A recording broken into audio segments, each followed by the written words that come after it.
Month. Ipapakilala ko muna ang panel natin dito. Talaga pong nag-spearhead nito ay ang Department of Education, headed by our Madam Ludi N. Pasagi, OIC Former Schools Division Superintendent of Lipa City, on my left. And because I said former, the incoming is with us also, Madam Susan D.L. Orabiana. She is now our School Division Superintendent for Lipa City. And on the extreme left, we have Sir Homer Mendoza. He's the OIC Assistant Schools Division Superintendent. But hindi po mabubuo itong lahat ng ito kung hindi sa kasipagan ng ating Ma'am Edith Malihan. Kaway-kaway po dyan. Ayan. And of course, all the rest of the doctors and all the rest of the officers of the DepEd. And you will find a lot of our teachers are already inside for the main event, the Ecumenical Conference. On our right, representing the Christian faith, the head of the San Sebastian Cathedral, our parish priest, Father Cecilio Arce. Dito po siya ngayon, and he will be one of the main speakers this afternoon. Representing the Muslim community, we have two extremely honorable, respectable gentlemen.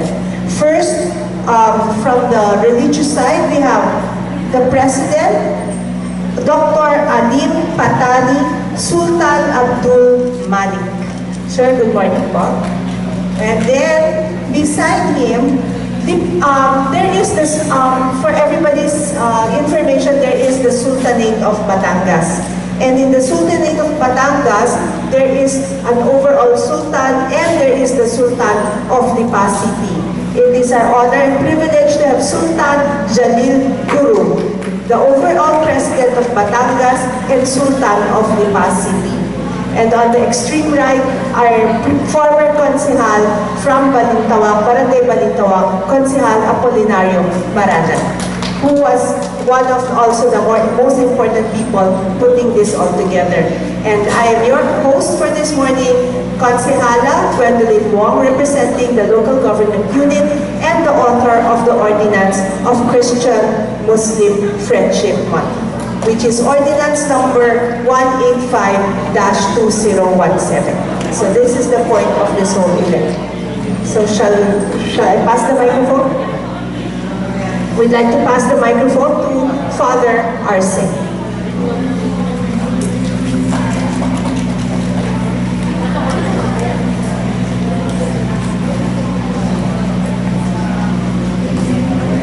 Okay, so magandang umaga sa inyong lahat at sa ating tagapagpalaloy ng press conference ni Konsehala Gwen po.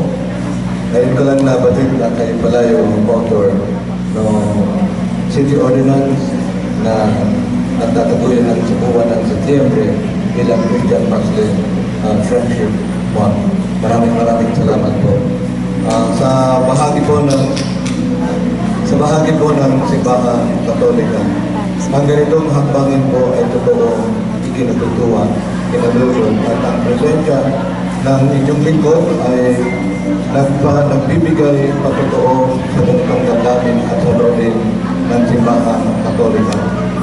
Kaya nga, kung saan man po nandoon yung ikanay initiative o pagpupusa, pagkilo, upang may taguyod ang pagkakaisa ng mga mamamayan, lalo tigit sa aspeto na kahit nagkakaiba ang mga pananaw o pananampalataya, may taguyod ang isang maigting na kaibigan, ito po'y hindi maaaring hindi namin suportahan.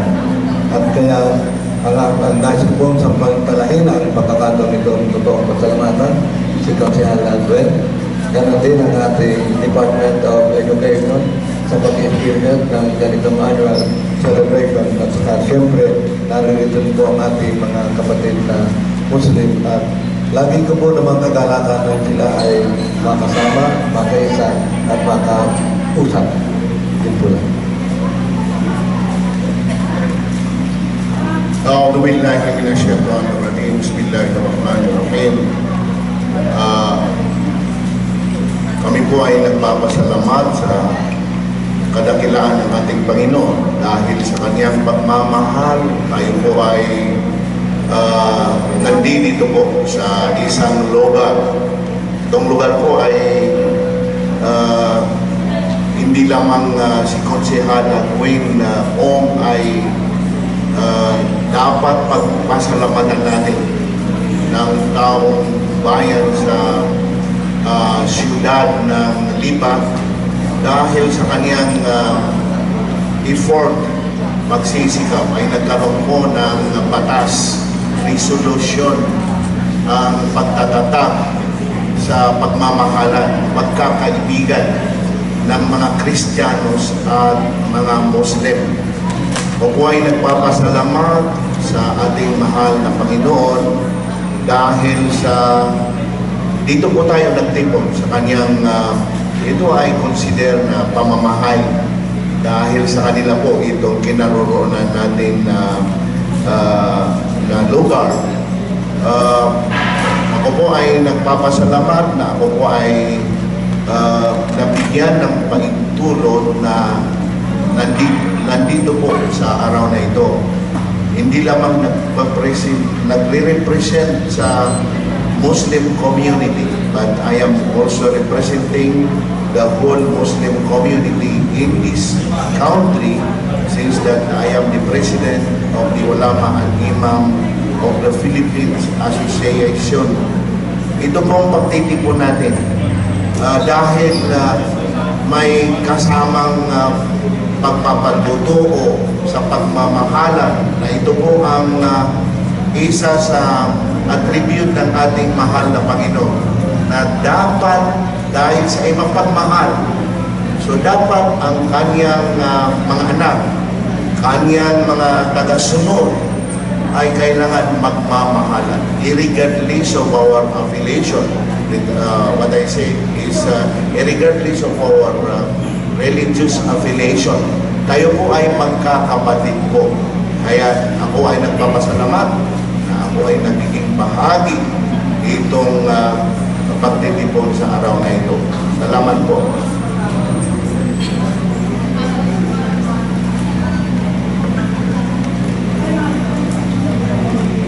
We'll hand over the microphone to Ma'am Luni Pasagi of the Department of Education. Magandang umaga po sa lahat. Nakakatuwa po na narito tayo sa isang pagtitipon ito. Pero gusto ko po munang sariwain kung paano tayo nagkaroon nito. Una po talaga naman po ang aming kagawaran ng edukasyon ay mayroong mga programa para sa ating mga Muslim brothers. At yun po yung tinatawag naming madrasa education na kung saan ay nandun po yung Alive program, Arabic language and values education. So yun po yung itinuturo ng ating mga guro.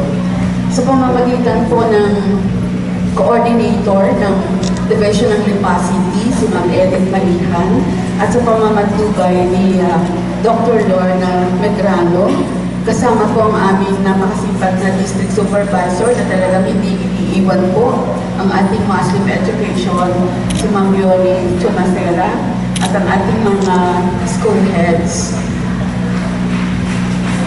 At nung pagkakataon po yun, ang ating Counselor in Charge of Education ay walang iba kung hindi ang ating Konsehal Gwen.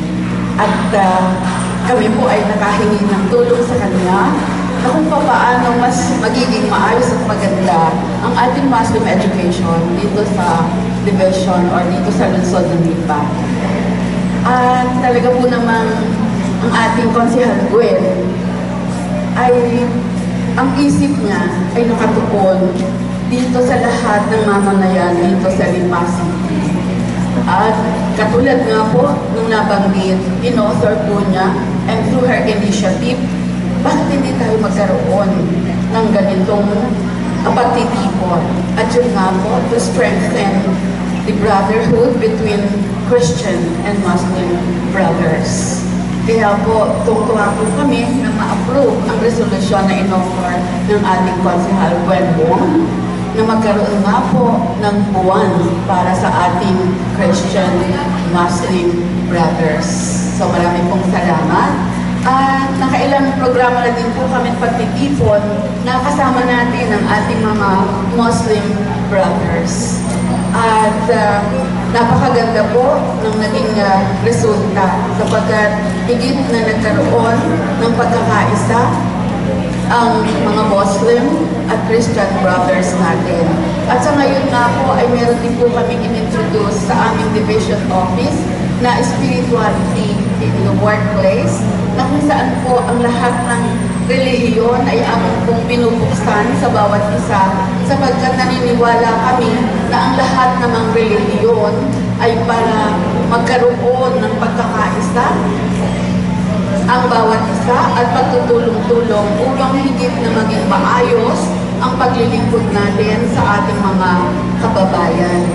So, nakakatuwa po na sa Bitin, nag-invite po sana kami ng Muslim ng isang flag ceremony namin upang siya mag-explain nung ano ba yung Quran at ano ba ang mga layunin nito. Ang ating pong Ma'am Edith Malihan, siya na po yung nag-present at nag-explain at nakakatuwa po naman ang response ng bawat isa. Nagkaroon din po kami ng isang Lunes na kung saan naman si Sister Sophie, na very active naman sa Catholic religion, ang siya naman pong nag-explain at nagbigay ng mga pamamahayag tungkol doon.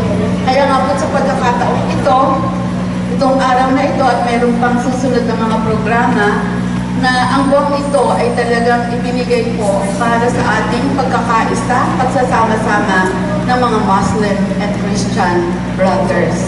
At sana nga po, maipagpatuloy ito sapagkat nagkaroon na nga po tayo ng ordinance.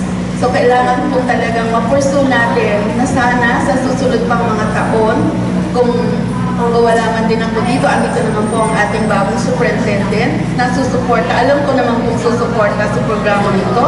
At nandito naman din ang ating Konsehal Gwen na hindi tayo iiwanan. Kung maiba man siya ng posisyon dito sa ating pamahalaan, alam kong nandyan pa rin siya upang tayo tulungan. At ang aking pong DepEd family na iiwanan, nandyan din po naman sila. Kaya hindi po ako mag-aalala na itong programang ito ay may pagpapatuloy sa mga darating pang panahon. Maraming salamat. I'd like to speak in behalf of the local government unit from the city of Lipa. Our Mayor Maynard Sabili, and I'm sure na tama ako sa pagsabi, he is very, very happy na nandito po tayong lahat.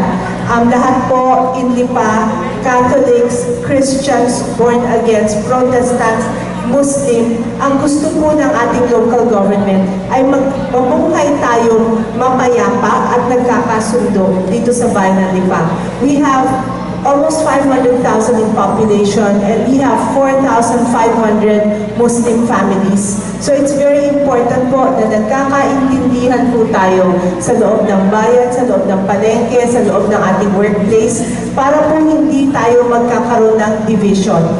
As long as we are understanding each other, open to each other, hindi po magkakaroon ng problema sa Lipa. And this will unite us, will prevent any peace and order problems, and it will also enhance the pamumuhay ng bawat isa dito sa atin sa bayan ng Lipa. So as your councilor, and I am also running for Provincial Board Member, Bokal 2019, kaya po sinasabi ni Dr. Lundi, though I may not be in the same spot by July 1 of 2019, hoping if Allah wills and if God chooses, I will continue to persevere for this. Kasi hindi lang po, as I said kanina, may sultanate, meron pong sultanate of Batangas. And our Muslim brothers are all over the province of Batangas. And I think I will be in a better position to enhance ito pong programa natin sa bayan ng Lipa. And na-miss po ng ating press kanina umaga ang motorcade. We can give the photos care of JP of Fiesta World Mall. And wala po sa press kit, this is day 1. We had the motorcade, and at 9:30 in the morning, we are going to start the ecumenical dialogue, conference between all the speakers here.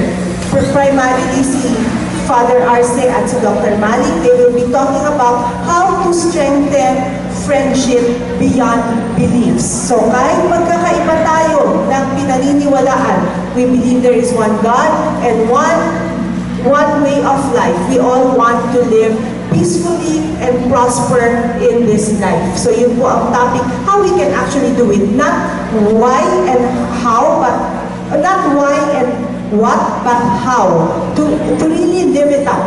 Yun ang importante, for us to bear witness and to live up to what is in the ordinance. Yun po ang try natin i-inculcate. On September 26, we have the next program of this whole event, which is going to be at the cultural, what's the full name of the cultural?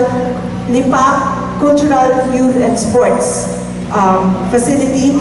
And we are having students, members of the academe, of course our Muslim community brothers, lahat po magsasama-sama ang mga barangay officials, and there will be a cultural performance. So meron po from the Christian faith, meron from the Muslim faith, and after that, meron din po performance ang mga bata. Sabi ni Dr. Ludi kanina, merong Alive program. And the students of the Alive program will show off ano yung ginagawa nila, how they interpret the Quran, how they can read the Quran blindfolded. Tama ba ko? Blindfolded. They can read the Quran blindfolded. Ipapamalas po sa ating lahat ang mga special skills na yun. So we would like to invite all of you join us on September 26 sa cultural for the cultural event that is the highlight of this whole Christian and Muslim Friendship Month celebration. So with that, we would like to welcome questions from our media guests. Thank you.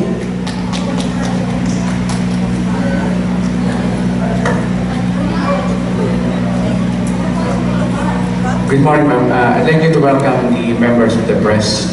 My name is Ron Lozano from CNN Philippines.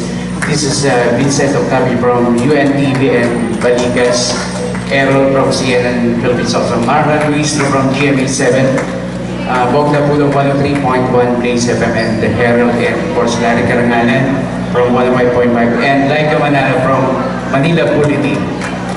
Alright, to start with the question, siguro kay Father Arce, how do you welcome, Father, this kind of celebration sa Christian world, considering now we come from different,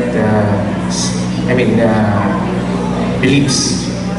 As I have mentioned before, I'm very happy with what is happening and with this initiative that was taken by our local government and at the same time by the Department of Education. Because it is important to understand, as it was said, that without peace between believers or between religious powers, that we cannot really promote true peace. It is the very foundation of a peaceful society. If we among us religious are not in unity and in agreement with each other, and we could not live at peace, then definitely we cannot expect that we will enjoy peace in the total community. And therefore, this kind of endeavor is very important. It's very nice. It's very good, and it merits the support from our side. And that's why I'm here. I welcome it, and I'm happy for it, and I thank God for this opportunity. I appreciate it very much. Hi sir, good morning po sa ating mga guests. I'm Bong, the Podong from 103 and Herald. Para po kay Ma'am, good morning po.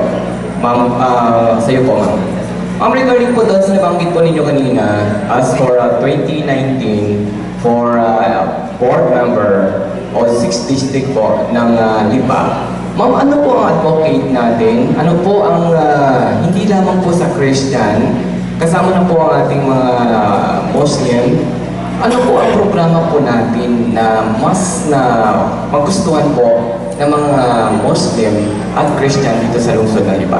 Thank you for the question. Yes, Hindi pa man ako in politics, I have been fully supportive of the Muslim traders here in Lipa.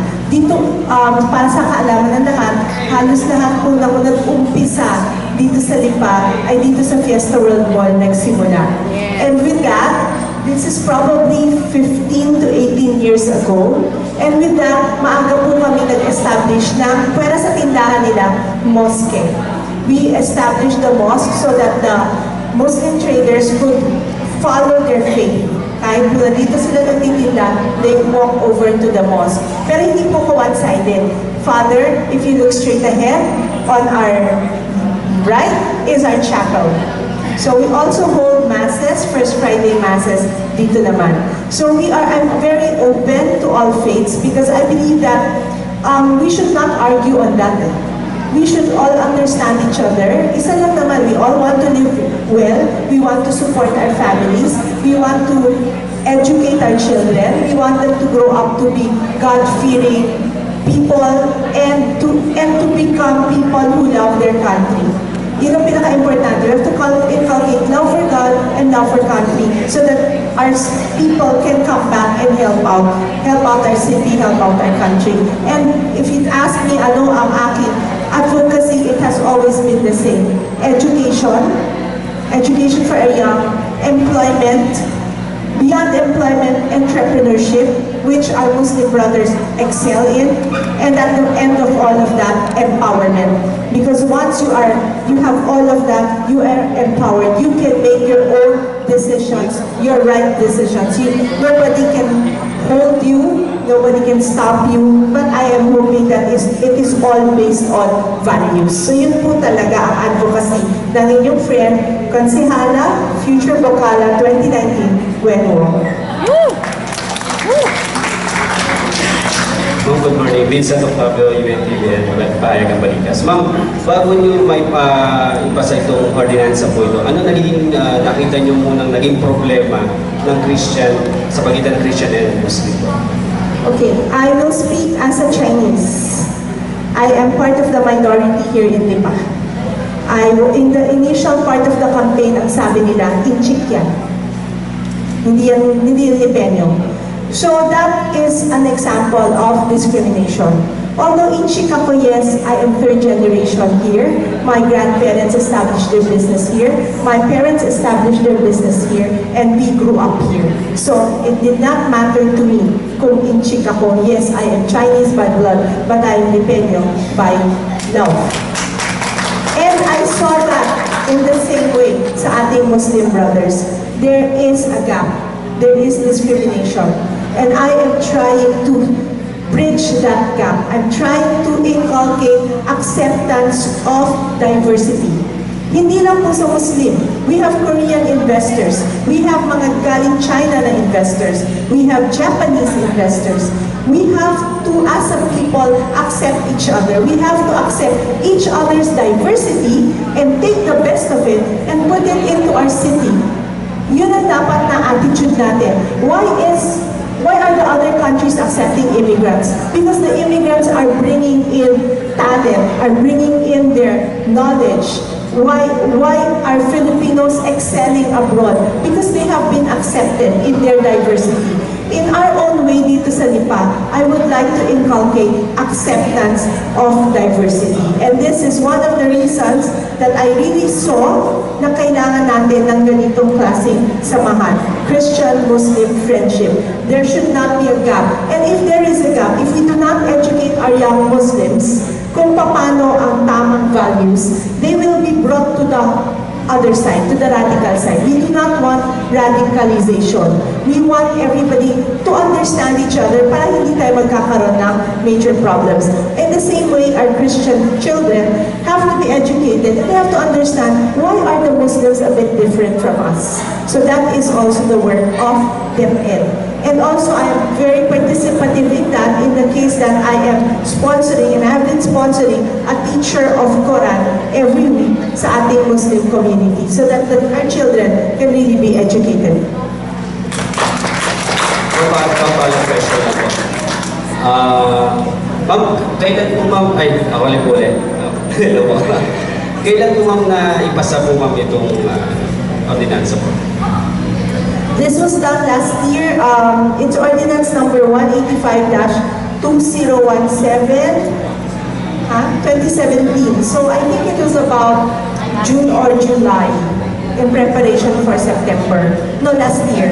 2017 po. Nagkaroon na kami ng event last year. We held it at the University of Batangas. So September last year, nag-celebrate na kami. First time. This is our second. But because it's second, we had more time to prepare. Kaya mas malaki po ang organization ngayon. Yes, good morning everyone. I'm Marlon from GMA News. May tanong lang po ito kay Father Arcel. Ikaw, ko lang po kung kamusta na po yung program po natin pagdating sa rebuilding nun sa Marawi? Kasi alam ko yung simbahan ng Katoliko, isa po siya sa mga tumutulong dun sa mga kapatid natin na Muslim na nagre-recover pa po dito sa damage itong nangyari sa Marawi. Yes, sir. I'm happy to tell you that before the event of Marawi, we have taken the initiative to establish contact with our Muslim brothers. I visited the home of Paramount Sultan Kokoy Bantao, and from there on, it was followed by mutual invitation. We invited him to our place, and we had a dialogue of what we could do. And then comes the event, the Marawi event. Then the Sultan, the good Sultan, the Paramount Sultan approached me in what manner we could be of help. And they would like to be helped. First, they would like to assure the Lipeños, to us, that they are not threat people because they are afraid that because of what happened in Marawi, there might be some kind of a backlash towards them. Second, in whatever manner we could help them to a certain extent. So, in this month is first request. So we try to point out in our homily, following Sundays and the homilies, that we don't have to be afraid of our Muslim brothers in Lipa. And when they celebrated the end of the celebration, we helped them look for a place where they could be secure and they could celebrate the end of that holy time for them. For the Ramadan, the end of the Ramadan, the celebration. We help them secure a place and with our other Christian brothers. Second, we try to solicit help from the faithful, and we appeal to the Catholic communities and also with other Christians. And then, but of course, I won't give because it's nothing to brag about. But we try to respond accordingly. We send help, financial, and we send goods also from the other Christian denomination to be of help to our Christian brothers. And perhaps they have noticed, if they have entered our church even now, we have donation boxes for our brothers in Marawi. That is how we responded as Catholics, as Christians, to our brothers who are in need. Good morning po. I'm Laika Manalo from Manila Bulletin. Ang tanong ko po ay para kay Father Arce at kay Sultan Abdul Malik. Gusto ko lang po marinig sa inyo, galing po sa inyo, ano po bang mga factors bakit palaging may gap between Christian and Muslim? At sa tingin niyo po ba makakatulong yung social media para mawala yan?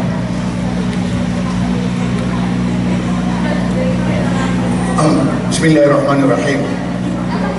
Magandang katanungan po. Media has the vital role to the better understanding or a better establishment of brotherhood, camaraderie, friendship between Muslim and Christians. Why I said that? Because you are the promoter. You are the one writing in the newspaper. You are the one telling the people through television So I would like to make my appeal to the media people to know what is Muslim. Because Muslim has no relationship with radicalism. It's very bad. Please research what is the meaning of Muslim. There is no such relationship of the Muslim and the radicalism people in this world. Or rather, there is no relationship between Muslim and these people who are doing, the troublemakers of this world. So, yes, I am now appealing to define what is Muslim, what is Islam, so that you can find it that there is no hindrances between the relationship of the Christian majority in this country and the Muslim minority in this country. I do believe that, of course, you are not only mere reporting to our people, but you have to know the history. Not only the history of this country, but you have to know the relationship from the very early era of the Muslim. How their relationship between the Christianity. Because I do believe that Jesus Christ was ahead than Prophet Muhammad, peace be upon him. And how does the relationship goes on during the time of Prophet Muhammad, peace be upon him? You have to do that. You have to research that. You can invite me to lecture you about the relationship during the early era of the Muslim. You say, you people in the media, you promote the Islamic State that you define as a threat. Not only this country, but is it a threat all over the world. But if you read what is Islamic State, the first Islamic State was established by Prophet, peace be upon him, Muhammad, peace be upon him. That was last 1400 years ago. He immigrated from Makkah al-Mukarramah, the holy city of Makkah, Saudi Arabia, went to the holy city of Medina, and he established the first Islamic state. That was 1400 years ago, and the diversified communities are there. Christians are there, Jews are there in Medina, but because of the beauty of the Islamic State, they coexist as one community. In this country, don't you know that before the arrival of Christianity, I'm sorry, Father Arsi, the arrival of the Christianity in this country is 1521, but it was formalized during the Legazpi expedition that was 1548. Don't you know Muslim, Islam are here already in the 13th century? So it means to say, this is not a fight between Christianity and Muslim. This is a fight of the greedy people. And please, you media, help us. Help me. Help Father Arsi. Help Konsehala Gui. Help the DepEd. Help the local government unit that we have to start the dearest relationship between Christian and Muslim here in Lipa City. It's very nice. Ako muna, meron tayong i-recognize na ating bisita. I'd like to recognize, this is important, the person in charge of the Madrasa Education Program. Ibig sabihin, siya talaga ang nakikialam, nag-monitor, nagpapatakbo ng edukasyon para po sa ating Muslim brothers. And we would like to welcome from Region 4A Supervisor in Charge, Dr. Leo Cargullo. So I'd like to pass on the microphone to him so he could explain to us exactly what this is.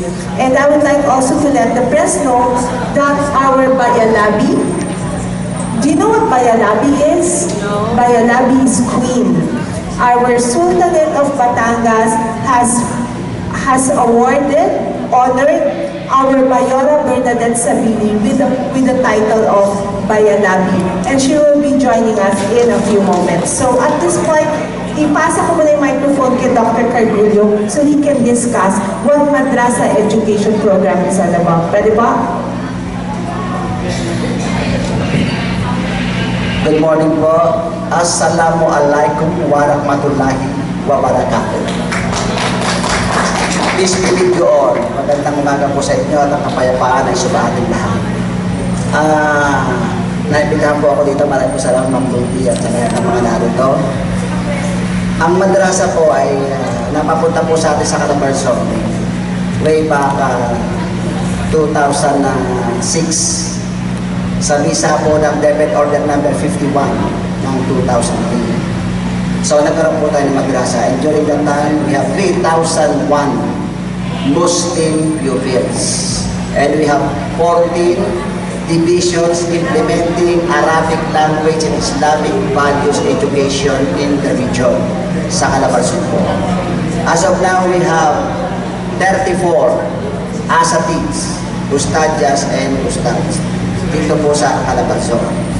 At nagpapasalamat po tayo sa mga local government units na sumusuporta dito at ang ating mga Muslim community sa kanilang pagtangkilik sa ating mga batang Muslim na kung saan ay ating pong nire-require yung Arabic language, Islamic values sa mga kababayan nating Muslim. Pero ito po'y open, hindi lamang po sa mga Muslim, kundi sa ating mga Christian, sapagkat napakasarap po ng pag-aralan ng Arabic.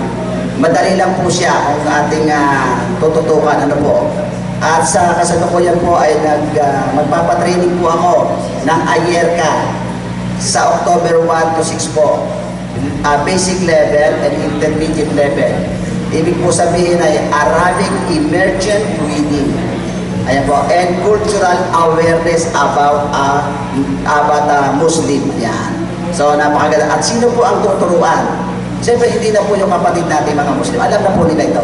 Kundi yung ating mga kababayan na nasa DepEd na mga principals, district supervisors, at yung ating pong mga kababayang mga Kristiyano na kung saan ay ipapaalam sa kanila ang way of life ng ating mga kapatid na Muslim.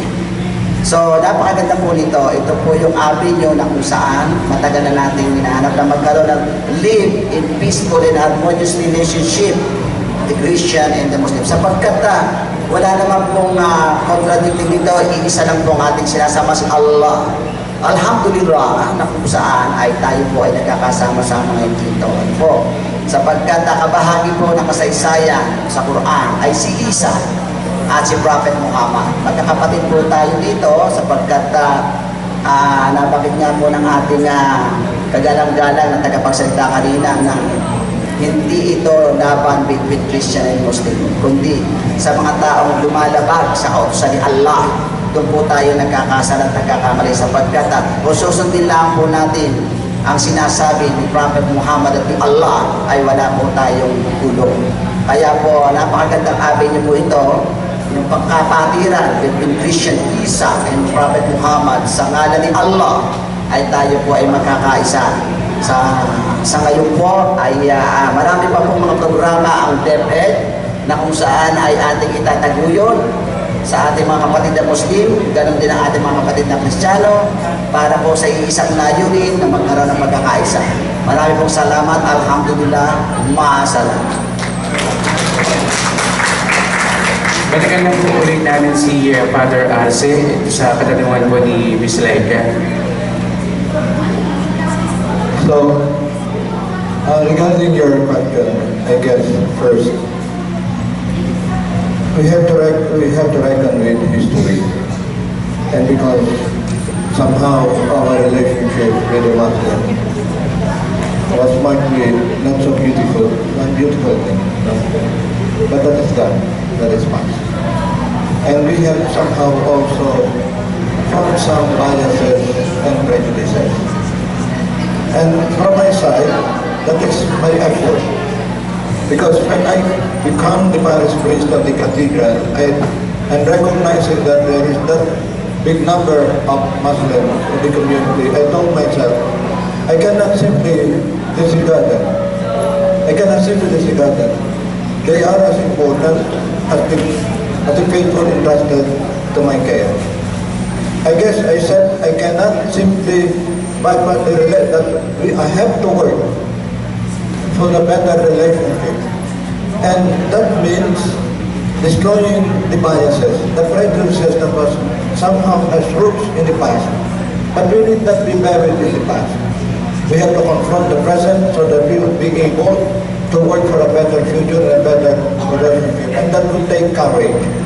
Meaning to say, kailangan nating mangahas, tanggalin ang ating mga biases, mga prejudices, harapin at makipagpulong, makipag-usap sa isang kapwa bilang isang kapwa. And I love it. And I was very happy when I first go to the house, visited the house of one of our Sultan Gogoy, the good friend. I consider him already a very good friend, Dr. Abdul Malik. And he was there. And I thought they would be offended because I understand, but I know at the back of my mind, we have different attitudes towards women. But I went to the house with a woman, but they accepted me, and also the woman was accepted her. Okay. Oh, okay. So that's one thing. So we have to work together to tear down those biases. Alisin natin na yun. Yung kasi kung magkaminsan, tayo rin ng mga Kristiyano, nagkakamali tayo. At saka sunod nangyayari yan. Yung pagka nagkamali ang isang Muslim, para ipinapasa kagat natin, ay Muslim yan eh. Yung para dahil sa kanilang pag-ikot. No! Katulad din natin, tayo mga Kristiyano, may mga taratado din sa atin. May nakagawa din sa atin ng mga pagkakamali. Pero hindi natin sabi yung pagkakamali ng Kristiyano ay pagkakamali ng kapwa relihiyon ng Kristyanismo. Ngayon din sa kanila. At yung may inaamin natin bawat isa sa atin, may nagkakamali rin sa kanila, may nagkakulang din sa mga Kristiyano. Pero hindi tama na yung pagkakamali ng isang kaanib ay ibabato sa katuwan. And then we have to work that. We have to work on that. And working and being with them, I'm very happy to be with them. I'm very happy to be with them. Okay, but that's very nice. I'd like to welcome. Kanina sinabi ko, dadating ang Bayalabi. Sultan, nandito na po ang ating Bayalabi. The very beautiful, the very masipag, ina ng bayan ng Lipa. And I should say, Mayor of Lipa 2019, wala pong iba, kundi ang ating mahal na Mayora Bernadette Sabini, Bayalabi of the Citadel of Batangas.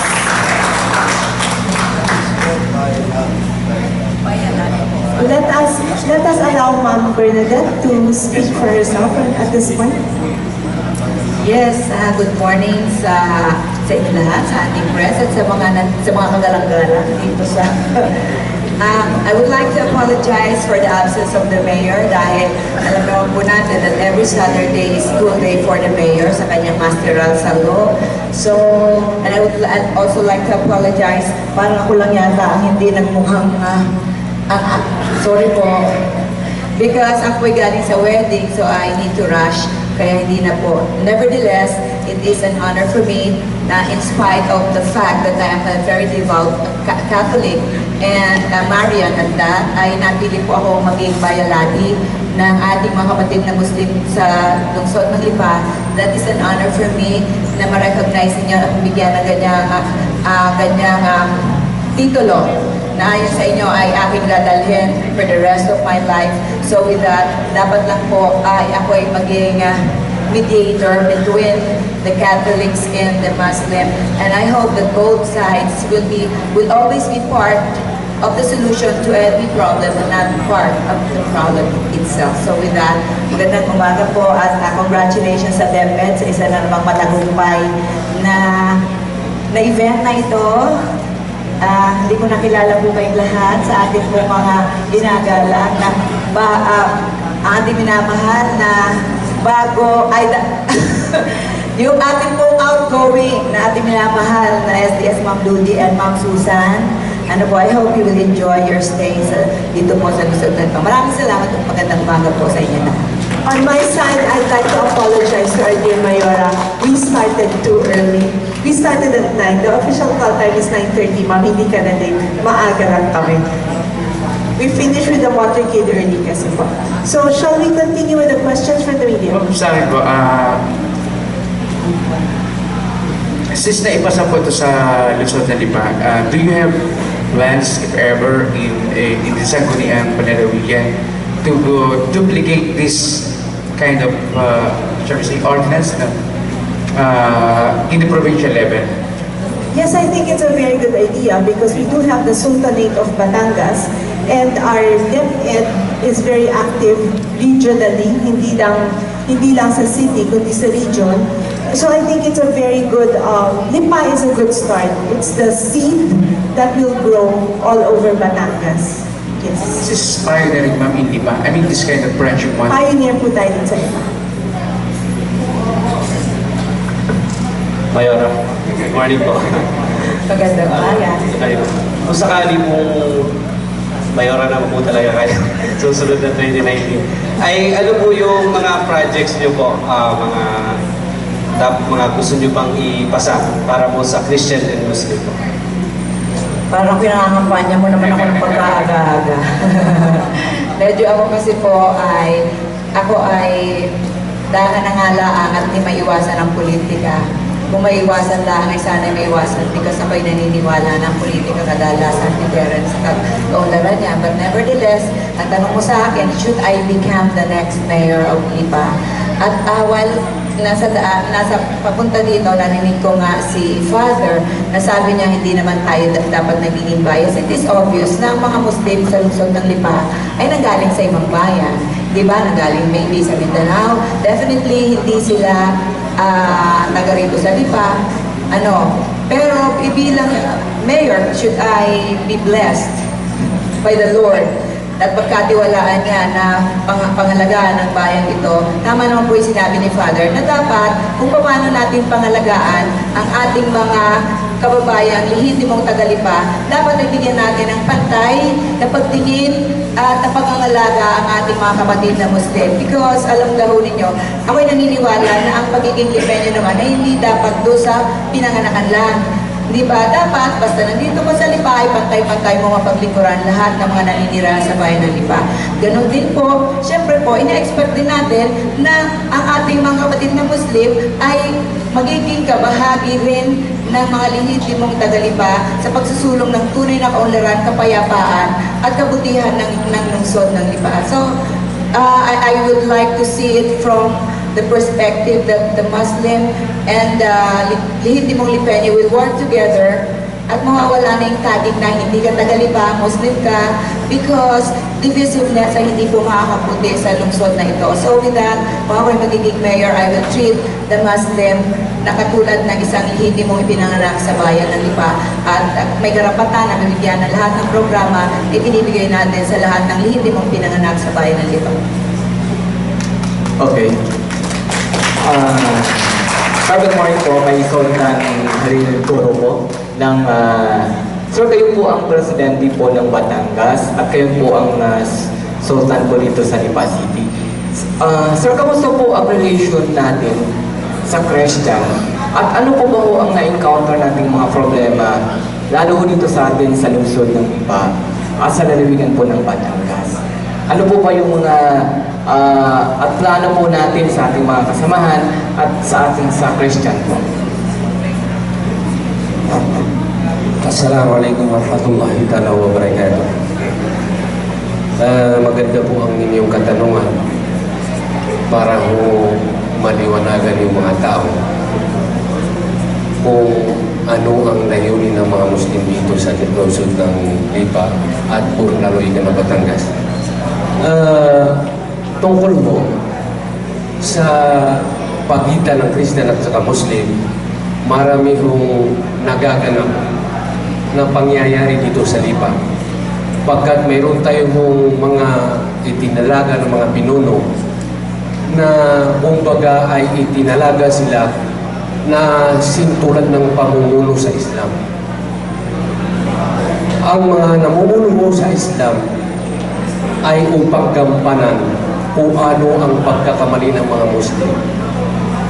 Maski ho, ika nga, ay decided o kaya ika nga ay yung mga Muslim ay nandoon na sila sa ika nga ay naagrabyado. Ginagampanan po ng mga namumuno sa Muslim na pakiusapan sila upang ipakita ang tinatawag na Islam. Dito mo sa Batangas ay marami tayong napuntahan ng mga lugar tulad po ng Mabini na ako ay pinagpasalita nila doon sa ika nga ay Mabini Municipality sa flag ceremony. Ipinaliwanag ko po kung ano ang tinatawag na Muslim. Naipaliwanag po kanina ni Dr. Abdul Malik Patani dahil siya ho ang ika nga ay pinakapinuno ng ulama sa buong Pilipinas. Kumbaga ho ay siya ay tinalaga ng mufti. Ang tinatawag po ng mufti ay sintulad ho ni Padre Taglipo. Ang katungkulan ni Dr. Abdul Malik Patani. Kaya ho, napakaganda po na ika nga ay nagawa natin sa pamamagitan po ay wing na tayo ay nagkaisa. Sana po ay ito ay maging umpisa, hindi maging katapusan na ika nga ipatuloy ang paghihigpit ng ating pagsama-sama tungkol ho dito sa ika nga ay Muslim-Christian. Makakaasa po kayo na kung ano ang ipinaliwanag ni Dr. Abdul Malik Patani po tungkol ho sa mga Muslim, yun ho ang aming implement sa lahat ng bayan dito sa ika nga ay buong lalawigan ng ika nga ay Batangas. Bilang ako po ay bagong elected na overall president ng Batangas, lalawigan ng Batangas, at kasabay noong nila Mahialabi na bilang Sultan ng Lipa at si Paramount naman ay Sultan Paramount na lalagyan ng Batangas, ay makakaasa po kayo sa abot naming makakaya. Maraming salamat po. Maraming salamat, Sultan. I'd like to introduce my good friend, also the future, pagtutulungan po natin, primero konsehal ng batch 2019. Ang napakabait, napakagwapo, na madaling abutin, Konsehal Joel Pua. Konsehal, would you like to say a few words? Diyan ang ano? Mamaya ka pa. Okay. Last question so that we can start the ecumenical discussion sa Longbulan Theater. You know, we have a cinema full of guests inside. Okay, sige po. Oh, I guess everything was heard, and it's also a great opportunity between us, the members of the press, na marinig po yung panig nyo, and we thank you very much for this great opportunity in our behalf. I guess yung words na lang po for your words from the group. I'd like to hand over the microphone to the mother of our team, the Bayalabi ng Sultanate of Lipa, Mayor Bernadette Savili. Again, nakakatuwa yung mga ganitong pagkakataon na makikita ng ating bayan na nagkakasundo ang mga Kristiyano at mga Musliman, dahil sa totoo lang naman, sa isang bayan na may iba-ibang paniniwala sa reliyon, dapat ay respeto sa paniniwala ng bawat isa ang nananatili. So, yan po ay ating asahan na sa lungsod ng Lipa ay yan ang iiral. Ang tunay na pagkakaisa at pagtutulungan, ng ating mga mamamayan regardless of religion, dahil yun naman po talaga ang tunay na daan para sa isang tunay na mapayapa, maunlad na pamayanan. So again, maraming salamat po, Father. Thank you po sa ating po mga kasamaang Muslim. Maraming salamat ulit. Si Mayor kasi ay ang title ni Mayor po, Dato Mangumpia.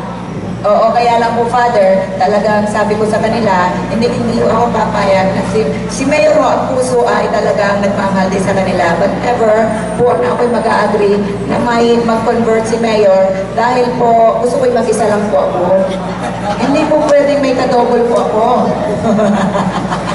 Pero ang pamamahal po natin sa ating mga kapatid na Muslim, alam po nila yan, that we do love them unconditionally.